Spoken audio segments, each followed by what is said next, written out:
So today I'm in the studio with Dolly Dove. If you don't know Dolly Dove, I don't know what rock you've been living under. If you're following my Instagram, you'll have seen her a lot. You're probably wondering, what is this woman constantly doing in Studio DeLite? And actually the question is, what is this woman not doing in Studio DeLite?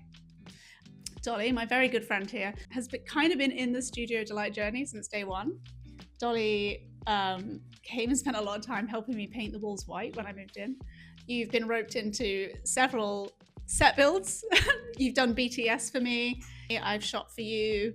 And over the last few years, we've kind of realized we're into a lot of the same things. And Dolly, of course, if you haven't already seen, collaborated with me on this set. This set would not be possible without her talented hands.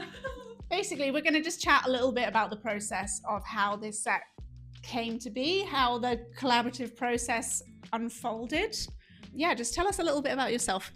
My name is Dolly Dove. I am a tattoo artist. I have a fine art degree in painting, which it's lent itself really nicely to one, painting walls white, and two, painting the lovely hands in the backdrop. And yeah, I've been here since day one, and it's been such a beautiful process to just see the studio grow and develop, and yeah, I've loved every minute of it.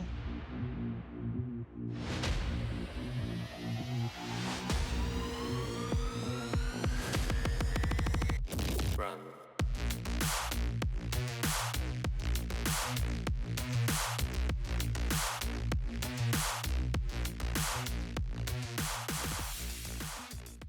You've been involved in various aspects behind the scenes here at Studio DeLite for the last year and a half. How was it for you coming in and fully having Dolly Dove input into a set? It was actually really nice, and I say this with a huge amount of love, but I just didn't expect it. Didn't expect you to let me do something in that way, because you've poured so much love into the studio. Handing it over to somebody else and being like, I now want you to help and I want you to be part of this, was just really lovely. It was a moment for me to, I don't know, reconnect. Although obviously you needed to outsource somebody to do the hands, it was actually at the perfect moment for me to step back into painting, because I haven't had the opportunity to do that. And actually doing this set, I feel like has sparked a huge creative fire in me to get back painting. So yeah, it's been lovely and I'm so grateful. Yeah. I said it to you at the time when we were painting, and I was like, it's so lovely to be working with someone who has the same level of perfectionism and the same kind of eye. And also for me, I struggle really hard when it comes to handing over the reins to other people on creative projects. My head is so full of ideas. I like to achieve as much as I can myself. Letting go physically and creatively is hard for me. But I didn't have a single moment in this process where I was I was just yes. You knew exactly what you were doing. You knew what I wanted from this set. You understood the vision that I had. And to kind of have that seamless creative process between us actually was a really beautiful thing. Yeah. This set was very much a collaborative effort, and I think it was the perfect first real collaboration, because obviously this didn't just come about spontaneously. I think it's been a long time coming, us collaborating on something. And I think that I for a long time have been talking about bringing you in to work on a backdrop with me, because I thought the crossover of your style and your illustrations would actually tie in perfectly with the style of stuff that I do, and the Studio DeLite brand. You were just fresh out of my burlesque act development course. Yeah, well, I did the act development course maybe 2 years ago. I started it, and then you opened the studio March 2024, and then you needed somebody to come and help you paint a wall. And I was like, I only live around the corner. I don't mind. I've got a painting degree. I can paint a white wall. And loved it. I mean, the space has always been so nice, and I've always wanted to like help where I can, not out of anything other than just like enjoying it, and wanting to help something blossom, you know. Yeah, and everything. Yeah, I've seen literally every set. I think the one set I didn't see in person was a Nocturne, which actually blows my mind. Yeah. I think that was just fluke of time of year, and I don't know, Christmas time. It was like the longest period where you weren't actually physically here. So that is wild. You've actually never seen it in person. I've got a point. I actually think though that was probably a really positive thing, in that that was your first big theatrical set, and probably you, correct me if I'm wrong, like found your process in solitude and doing it on your own, and then I could step in the next one and you'd know where you'd want to sort of delegate different things.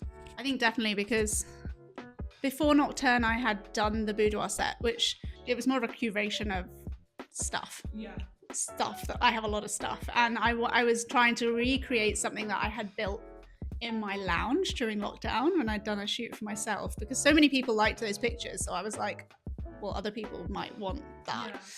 And it was hard, and it was big, and it was ridiculous bringing all of that stuff in, but the Nocturne set was the first time where I was actually building something from scratch.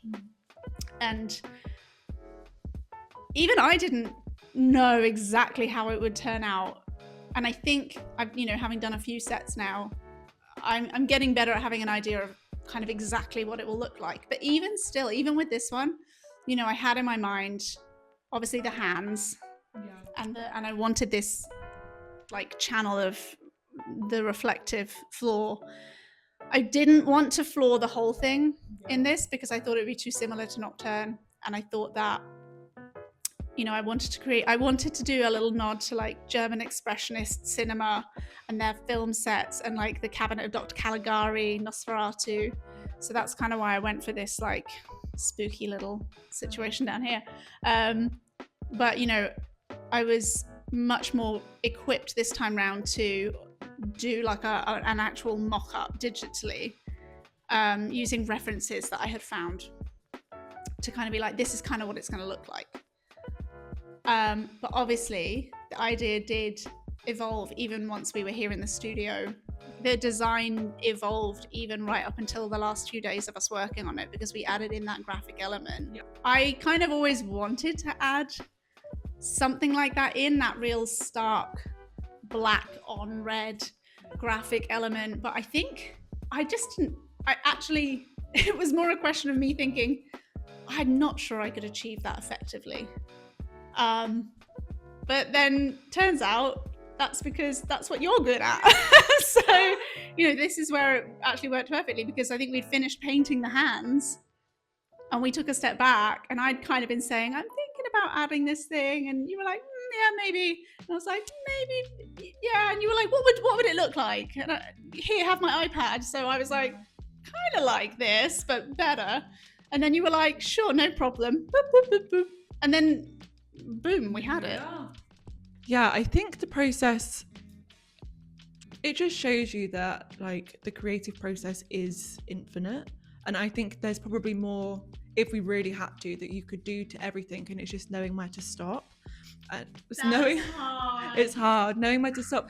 And yeah, so we painted the hands. It probably took about 2 days. 2 days to do the hands.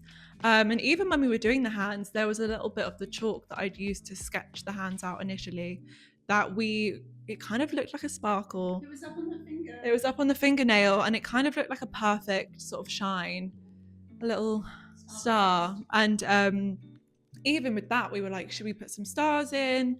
And I think there's so many ways you can go about it, but I think everything kind of came back to having a graphic element and sort of like not mirroring the floor, but I think the floor is so graphic that there was a nice way of sort of mirroring that above in a different way, that kind of complements the hands, the space you're trying to create, the scene. Funny that you're saying about the whole infinite thing, because what I really wanted to achieve with this set is the kind of with the nocturne set and the mirrored floor, there was a little bit of like, where does the backdrop end and the floor begin? I wanted it to look kind of like that. But with this, I wanted to be tying the red in and also tying the black up. So it's kind of, you know, interlocking. It's got that touch of surrealism. Yeah, for sure. And a little bit Art Nouveau as well. Yeah, and I think so when looking at the graphic element, because the hands, you kind of gave me a brief of the hands. You said, I want them to be in this sort of position. I would like the nails to be long. Yeah, I want the nails to be long. And yeah, for it to kind of blend into the background, because for a while I think we were toying with whether we want it just to be a silhouette of a hand or whether we want there to be some sort of like definition in the creases on the fingers and shine. And yeah, the one I mocked up kind of had an in-between of that, which I think's worked really well because it kind of still has that almost bordering on photorealism element. Originally, I had been thinking of the hands just being black silhouetted. And left to my own devices, if I had attempted this myself, that's what we would have ended up with, and I don't think it would have read as well. But also, because when I did the mock-up, they were photos of hands that I sort of photoshopped onto this like red backdrop. I kind of liked the idea that people wouldn't know whether these hands had been photoshopped in or not. But the magical thing is they are actually physically there. And I think that your particular skill in shading and, you know, which obviously through your tattoo work you do a lot, that's part of your style, actually lent itself really well to it. So I've not painted since my degree, and I think like doing a degree in something, I mean, even for you do a degree in something that you're so passionate and in love with, and the degree for me puts me off. It put me off for a while, and I'd not picked a paintbrush up until this moment for maybe 5 years. And yeah, so it's a really nice opportunity to get back into it, and just there have been so many transferable skills from tattooing that I could take into painting now, having taken a step back, that meant that when it came to doing this, I was kind of reaching from both avenues. And then when it came to drawing up the graphic element, that was like, I felt like when you were showing me, I was like, I could literally do that right now. I could do that right now. And I was like, let me get my iPad out. I feel like we can totally do that. And yeah, we were referencing Art Nouveau. You were showing me some Art Nouveau images, some more sort of almost like oil spill, paint moving, quite flowy elements. And then yeah, we just mocked this up, and it just seemed to work really well. My biggest fear with making that decision at that point in the game was I want to give clients as close a reference as possible as to what it is going to look like. The thing I don't want is clients to be booking in and then I present them with something that looks entirely different. But there is a fine line, I think, when it comes to art and creating, where you do have to trust your instincts. And you do have to kind of go, no, I know that this will be better. And you know, thankfully nobody's gone, what? I didn't expect those squiggles up there. Get rid of them. Because it looks so natural. So natural. Yeah, and I think I think the other reason I really wanted to add them in was I loved the hands just on their own. They looked amazing. They were already impressive, and it wasn't to take away from that. I don't think it takes away. I also felt like the set just needed something, just that little bit more to make it feel like me and kind of my brain. Because if we had just left it with the hands, like, yeah, someone could have I could have just done a red backdrop and photoshopped hands in. I mean, still, this whole backdrop, in theory, you could achieve something similar and just Photoshop all of this in, but it wouldn't look quite as good. No. I don't think, anyway. No. And I really love when I'm shooting how the focal shift changes depending on how far away the subject is from the backdrop. So if you have someone standing right back here, everything's super crisp and in focus. But I actually really love when the subject's further forward. and the backdrop kind of just goes, it just drops slightly out of focus, and it gives it that really, cinematic look. How did you find it? You know, obviously you did your fine art degree and then you went into tattooing. And obviously with your tattoo work, you're working at a scale that's like this, big or smaller-ish. How was it for you suddenly after like all that time scaling up? So nice. So nice. And yeah, when I was at university, I painted large scale anyway. Probably not a similar size to this, but not far off. And it was actually harder for me to downsize when I'm tattooing. And we say in tattooing that the smaller the tattoo doesn't necessarily mean the less time that it takes, because actually your natural hand movements want to move slightly larger than sort of something really small. So I loved it and I found it actually easier, and I don't think that the time difference would have been much if it was like half the size, because it just means you can really move your hands and like really get in with a thick paintbrush and like just get in there.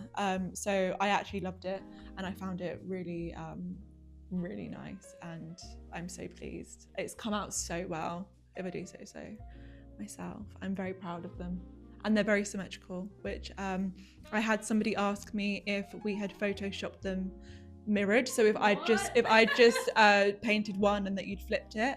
They are perfectly symmetrical as they are. Before you came in, I had been in here for like a week or so, just layering down the paint because I really wanted to get that texture in.